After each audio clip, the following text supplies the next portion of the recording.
Hello दोस्तों, कैसे हैं आप। सी टेट और यूपी टेट के एग्ज़ाम हो चुके हैं।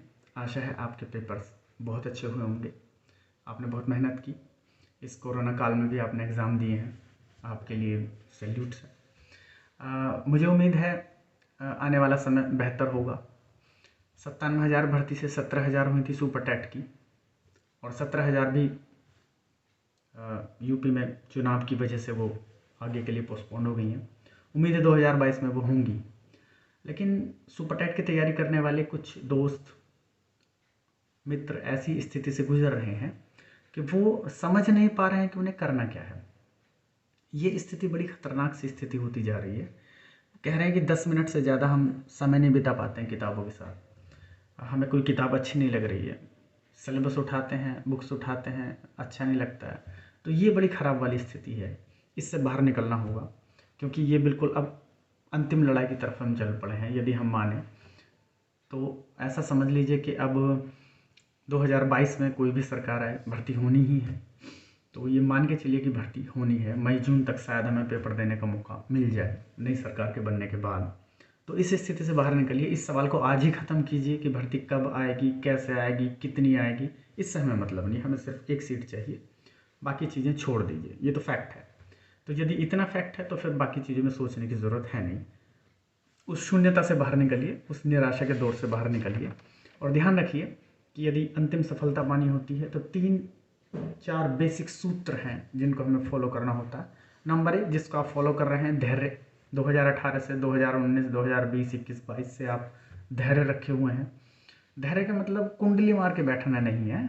धैर्य का मतलब है कि हमें अपनी संपूर्ण ऊर्जा को शांत मन से एक निश्चित लक्ष्य की ओर लेके जाना है, वो धैर्य है। लगातार उसमें हमें प्रयत्नशील रहना है, वो धैर्य है। उसके बाद एक सबसे महत्वपूर्ण चीज़ आती है जिस पर मैं बहुत ज़्यादा आपको ध्यान दिलाना चाहूँगा, वह है हमारा अनुशासन। अनुशासन का मतलब यहाँ पढ़ाई के अनुशासन से है। जीवन तो एक अनुशासन है ही। पढ़ाई के अनुशासन से मतलब हम दो तरह से पढ़ सकते हैं। पहला, हम स्टडी कर सकते हैं नॉलेज बेस्ड स्टडी, और दूसरी हम स्टडी कर सकते हैं एग्ज़ाम बेस्ड स्टडी। तो नॉलेज बेस्ड स्टडी एग्ज़ाम में काम आए ये कोई ज़रूरी नहीं है, लेकिन एग्ज़ाम बेस्ड स्टडी वो क्या होती है। एग्ज़ाम बेस्ड स्टडी का मतलब है कि हम एग्जामिनर के दिमाग को पढ़ लें कि वो किस सवाल को किस सेक्शन से किस तरह से रखता है। आपके साथ ऐसा बहुत बार हुआ होगा कि कोई टॉपिक हमने पढ़ा और हमने उस टॉपिक के ऑप्शन भी वही तैयार किए और एग्ज़ाम में वही क्वेश्चन आ गया। तो वो इसका मतलब हमने वहाँ पर एग्ज़ाम बेस्ड स्टडी की। अब नॉलेज बेस्ड स्टडी कोई ज़रूरी नहीं है। तो मेरा कहना है कि आप पढ़ाई में अनुशासन बनाए रखिए, बेसिक्स पर टिके रहिए, केवल एग्ज़ाम में आने वाली चीज़ों को पढ़िए, उन पर फोकस कीजिए, अपना समय इधर उधर की पढ़ाई में व्यर्थ ना कीजिए। और तीसरी चीज़ है निरंतरता, कंटिन्यूटी।